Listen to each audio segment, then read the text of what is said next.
Well, good morning. Today is Good Friday, and we are going to be reflecting on the love and suffering of Jesus leading up to and during the crucifixion, based on John 19. Many of you may remember in 2004, a film came out called The Passion of Christ, which was directed by Mel Gibson. And it depicted the last 12 hours of Jesus's life.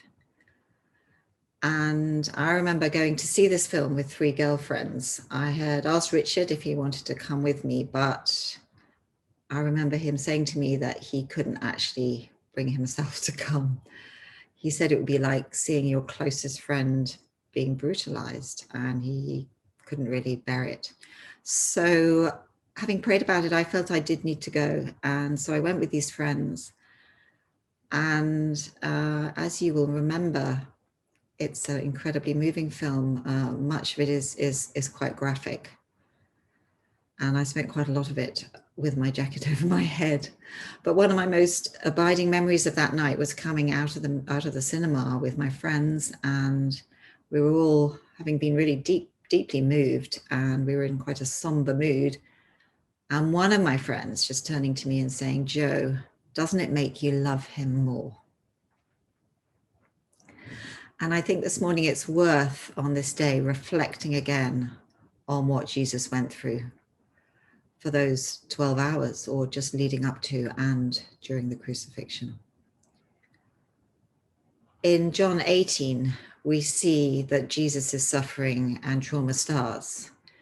He is betrayed by Judas, one of the 12, who would have presumably spent the last 3 years eating and talking and ministering and walking with Jesus.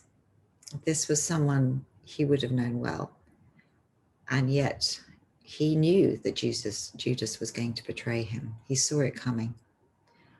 We also see in John 18 that he is betrayed by Peter, who collapses into a state of fear when confronted with the suggestion that he knew Jesus.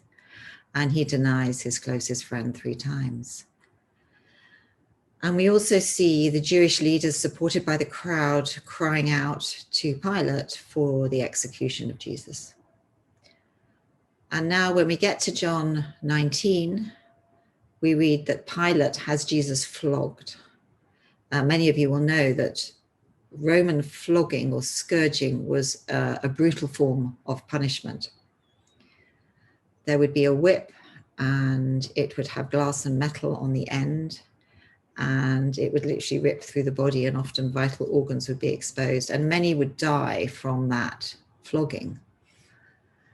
And so this happens to Jesus. The soldiers put a crown of thorns on his head and a purple robe, and they mock him, they slap him around the face. And then Jesus is taken out to be crucified. And many of you will also know that crucifixion is one of the most cruel and painful forms of capital punishment. And in those days, it was reserved for slaves, for foreigners, for insurrectionists, and those who had carried out the cruelest crimes. And Jesus hung on that cross for 6 hours in extreme physical pain. But he also experienced the ultimate pain of spiritual abandonment, feeling abandoned. And he was abandoned by his Father as he took on the sins of the world. And so as we reflect on these things today, of all that Jesus went through during this day, 2 things are re-emphasized for me. Firstly, that Jesus suffers for us. In Romans 5:8, which a verse that we know well, we read that God demonstrates, or in some versions proves, his love for us in this. While we were still sinners, Christ died for us. Does this, thinking about what we've been talking about today, does this make us love him more as we reflect on what he went through to rescue us, to save us, to bring us back into a relationship of love with our Heavenly Father? And secondly, he suffers with us. Whatever you're going through today, Jesus has been there. He knows all about it. He's experienced it. He experienced betrayal, rejection, mockery, shame, abandonment, hate, physical and emotional abuse, and extreme physical, emotional, and spiritual pain. So as we remember and as we think about what Jesus went through on that Good Friday, those many years ago, there's some words from a worship song that I found myself listening to this morning, which I'd like to share with you and which really resonated with me.